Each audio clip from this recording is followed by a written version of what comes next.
ರಾಮ ಮಂದಿರದ ಹೋರಾಟದ ಅದ್ಭುತ ಕ್ಷಣಗಳನ್ನು ಹೊರಹಾಕಿದ್ದಾರೆ ಕರಸೇವಕ ಟಿವಿ5 ಕನ್ನಡದ ಜೊತೆಗೆ ಚಿಕ್ಕಮಗಳೂರಿನ ಕರಸೇವಕ ನಾಗರಾಜ್ ಹೆಬ್ಬಾರ್ ಮಾತನಾಡಿದ್ದಾರೆ.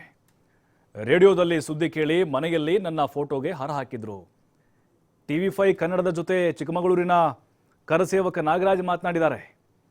ರೇಡಿಯೋದಲ್ಲಿ ಸುದ್ದಿ ಕೇಳಿ ಮನೆಯಲ್ಲಿ ನನ್ನ ಫೋಟೋಗೆ ಹಾರ ಹಾಕಿದ್ರು. ಮನೆಗೆ ಬಂದು ನೋಡಿದಾಗ ಮನೆ ಮುಂದೆ ನನ್ನ ಫೋಟೋಗೆ ಹಾರ ಹಾಕಿದ್ರು. ಆ ದಿನ ಕೊಠಾರಿ ಸಹೋದರರ ಬಲಿದಾನ ಆಗಿತ್ತು. ಅಂತ್ಯ ಸಂಸ್ಕಾರದಲ್ಲಿ ಭಾಗಿಯಾಗಿದ್ವಿ. ದಾರಿಯುದ್ದಕ್ಕೂ ಹಗ್ಗ ಕಟ್ಟಿದ್ರು. ಎತ್ತರ ಕಂಬದ ಮೇಲೆ ಸಣ್ಣ ಲೈಟ್ ಇತ್ತು. ಅದೇ ನಮಗೆ ಹೋರಾಟದ ನೆನಪುಗಳನ್ನು ಹಂಚಿಕೊಂಡಿದ್ದಾರೆ ಕರಸೇವಕ ನಾಗರಾಜ್ ಹೆಬ್ಬಾರ್. ರಾಮ ಮಂದಿರದ ಹೋರಾಟ ಸಂದರ್ಭದಲ್ಲಿ ಹೇಗಿತ್ತು, 92ರಲ್ಲಿ ಬಾಬ್ರಿ ಮಸೀದಿ ಧ್ವಂಸ ಮಾಡಿದಂತಹ ಒಂದು ಸಂದರ್ಭ, ಟಿವಿ5 ಕನ್ನಡದ ಜೊತೆ ಮಾತನಾಡಿದ್ದಾರೆ ಹೆಬ್ಬಾರ್ ಅವರು. ರೇಡಿಯೋದಲ್ಲಿ ಸುದ್ದಿ ಕೇಳಿ ಆ ಸಂದರ್ಭದಲ್ಲಿ ಸಂಭ್ರಮ ಮನೆ ಮಾಡಿತ್ತು. ನನ್ನ ಫೋಟೋ ಕೂಡ ಹಾರ ಹಾಕಿದ್ರು. ಈ ಕೆಲವೊಂದಿಷ್ಟು ನೆನಪುಗಳನ್ನು ಮೆಲುಕು ಹಾಕಿದ್ದಾರೆ ಕರಸೇವಕರು. ಬಾಬ್ರಿ ಮಸೀದಿ ಧ್ವಂಸ ಆ ಸಂದರ್ಭದಲ್ಲಿ ಏನೆಲ್ಲ ಆಗಿತ್ತು ಅಂತೇಳಿ ಕರ್ನಾಟಕದಿಂದಲೂ ಕೂಡ ಸಾವಿರಾರು ಸಂಖ್ಯೆಯಲ್ಲಿ ಕರಸೇವಕರು ಹೋಗಿದ್ರು. ಆ ಹೋರಾಟದ ನೆನಪುಗಳು ಇನ್ನೂ ಕೂಡ ಜೀವಂತವಾಗಿದ್ದಾವೆ. ನಾಗರಾಜ್ ಹೆಬ್ಬಾರ್ ಅವರು ಅವತ್ತು ಅಯೋಧ್ಯೆಗೆ ತೆರಳಿದ್ರು. ನಾಗರಾಜ್ ಹೆಬ್ಬಾರ್ ಜೊತೆಗೆ ನಮ್ಮ ಪ್ರತಿನಿಧಿ ಚಿಟ್ಚಾಟ್ ನಡೆಸಿದ್ದಾರೆ ರಾಜ್ಕುಮಾರ್. ನೋಡೋಣ.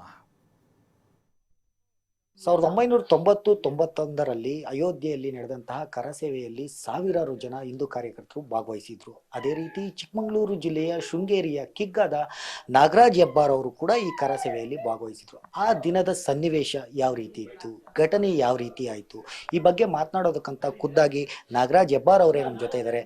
ಸರ್, 1990-91ರಲ್ಲಿ ಅಯೋಧ್ಯೆಯಲ್ಲಿ ನಡೆದಂತಹ ಕರಸೇವೆಯಲ್ಲಿ ನೀವು ಕೂಡ ಭಾಗವಹಿಸಿದ್ರಿ. ಅಂದಿನ ಘಟನೆ ಯಾವ ರೀತಿ ಇತ್ತು ಸರ್, ಅದನ್ನ ಮೆಲುಕು ಹಾಕೋದಾದ್ರೆ?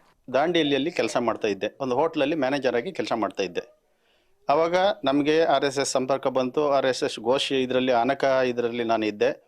ಅಲ್ಲಿಂದ ನಮ್ಮ ದಾಂಡೇಲಿಯ ಒಂದು ತಾಲೂಕಿಂದ 6 ಜನರನ್ನ ನಾವು ಸೆಲೆಕ್ಟ್ ಮಾಡ್ಕೊಂಡ್ವಿ ಅಲ್ಲಿಗೆ ಹೋಗ್ಲಿಕ್ಕೆ. ಜೋಶಿ ಅಂತ ಹೇಳಿ ಅವರು ನಮ್ಮನ್ನ ಸೆಲೆಕ್ಟ್ ಮಾಡಿ 6 ಜನರನ್ನ ರೆಡಿ ಮಾಡಿ ಇಟ್ಟಿದ್ರು. ಒಂದು ವಾರದಿಂದ ಪೊಲೀಸ್ನವ್ರು ನಮ್ಮನ್ನ ಹುಡುಕಿ ಲಾಸ್ಟಿಗೆ ಸಬ್ ಇನ್ಸ್ಪೆಕ್ಟರ್ ಅಲ್ಲಿ ಪಾಟೀಲ್ ಅಂತ ಒಬ್ರು ಇದ್ರು. ಅವ್ರು ನಮಗೆಲ್ಲ ಗೈಡೆನ್ಸ್ ಕೊಟ್ಟು, ನೋಡಿ ನೀವು ಆದಷ್ಟು ಬೇಗ 6 ಗಂಟೆಗೆ ಬಸ್ ಹತ್ತಿ ಹುಬ್ಳಿಗೆ ಹೋಗಿ, ಅಷ್ಟೊತ್ತಿನೊಳಗೆ ನಾವು ನಿಮ್ಮನ್ನು ಅರೆಸ್ಟ್ ಮಾಡಲ್ಲ ಅಂತಂದ್ರು. ನಾವು 6 ಗಂಟೆಗೆ ಹುಬ್ಳಿಗೆ ಹೋದ್ವಿ. ಹುಬ್ಳಿಗೆ ಹೋಗಿ ಅಲ್ಲಿ ನಾವು ಹೋಗಿ ಇಳಿಬೇಕಾದ್ರೆ ಸಿಕ್ಕಾಪಟ್ಟೆ ಜನ ಪೊಲೀಸ್ ಇದ್ರು. ನಮ್ಮನ್ನು ಅರೆಸ್ಟ್ ಮಾಡ್ಲಿಕ್ಕೆ ನೋಡಿದ್ರು. ಅಲ್ಲಿ ಲೋಕಲ್ ಲೀಡರ್ಗಳೆಲ್ಲ ನಮ್ಮನ್ನು ತಪ್ಪಿಸಿ ರೈಲಿಗೆ ಹತ್ತಿಸಿದ್ರು. ಅಲ್ಲಿಂದ ನಾವು ಮಹಾರಾಷ್ಟ್ರಕ್ಕೆ ಹೋದ್ವಿ. ಮಹಾರಾಷ್ಟ್ರದಿಂದ ಮಧ್ಯಪ್ರದೇಶಕ್ಕೆ ಹೋದ್ವಿ. ಮಧ್ಯಪ್ರದೇಶ ಬಾರ್ಡ್ರಲ್ಲಿ ನಾವು ಬೆಳಿಗ್ಗೆ ಹೋಗಿ ನಿಂತವರು ಸಂಜೆ ತನಕನೂ ನಾವು ಅಲ್ಲಿ ನಿಂತಿದ್ವಿ. ನಮಗೆ ಉತ್ತರ ಪ್ರದೇಶ ಬಾರ್ಡ್ರಲ್ಲಿ ಹೋಗ್ಲಿಕ್ಕೆ ಬಿಟ್ಟಿಲ್ಲ.